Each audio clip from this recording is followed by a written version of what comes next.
New era, welcome to a brand new year. Last year probably took you through, and you're probably asking the question, when are we going to receive another word from God as it relates to our ministry? I promise you, it's right here and it's right now. This is a year of the blessing.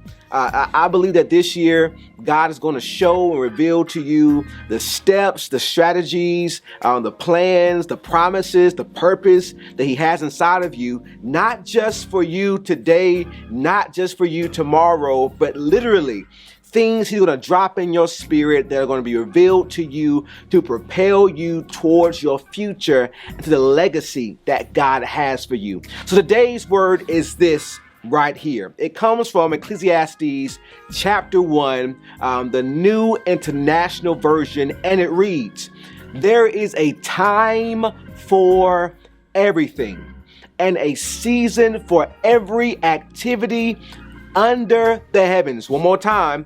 There is a time for everything and a season for every activity under the heavens. Listen to me, family. This message today is called change. That's right. It's called change. Change is inevitable, which means at some point, at every point, at any point in your life, there will always be a means of change. Right now, as you're watching me or listening to me, and wherever you are in your life, or if you're in your car or at home or wherever it may be, you are receiving this message, receiving these words, and your brain, your mind is changing. Your heart is being filled with the presence of God, possibly, because there's always going to be a moment in time where change is happening. Change looks like the leaves turning colors before the weather itself begins to break. Change looks like us warming up our cars in the morning because it's so cold outside. Listen to me. There is a season for every activity under the heaven, and there is a time for everything. Change looks like there will always be signs in the time before the change happens. Hear me, there will always be signs in time before you see a new season. So be reminded and be familiar with your surroundings, so much so to embrace a new, fresh change in your life.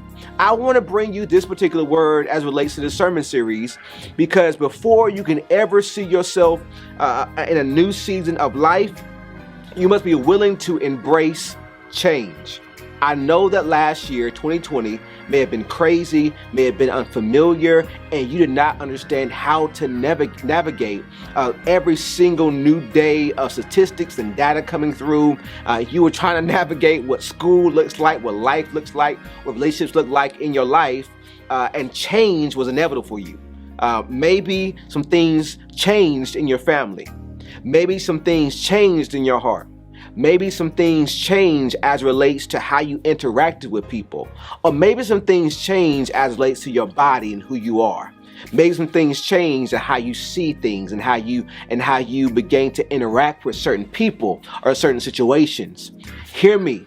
I love you so much that I can't allow the next year of your life to go by without explaining to you that there's a time for everything and a season for every activity under the heavens. I wrote this down exactly for you all because I want you guys to be reminded of these things. That change is so inevitable, that change has to happen, and change happens in two ways. That it is created by man, or it is willed or allowed by God. Change can be created by man, or it can be willed or allowed by God. What do I mean by that? I mean that literally I can go outside right now and crank my car up, and it changes the positioning or the reality of my car. Right now, I can take my jacket off and it changes how I look. That's the change that's been created by man, but also change can happen because it can be allowed or willed by God. It can be something that God wants to happen, or it can be something that God is allowing to happen, because at the end of the day, he wants something inside of us to be changed. That's why the coronavirus, that's why COVID-19 is not hitting me the same way it's hitting other people, because I have received it for the change in which it's making in my life.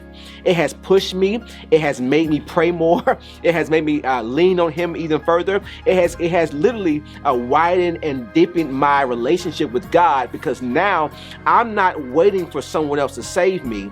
I'm going to the source, to the source itself for the help I need. Y'all, listen to me.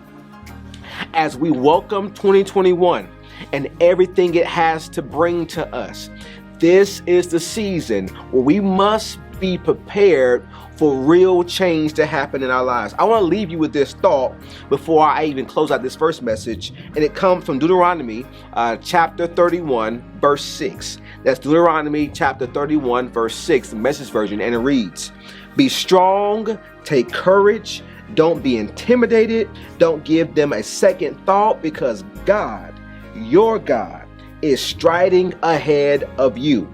He's right there with you. He won't let you down. He won't leave you." Be reminded that we are getting ready to walk into a season, a lifestyle of blessing. And this is the place first for us to embrace the change that's happening, that is going to happen, and that is inevitable to happen in your life. Change.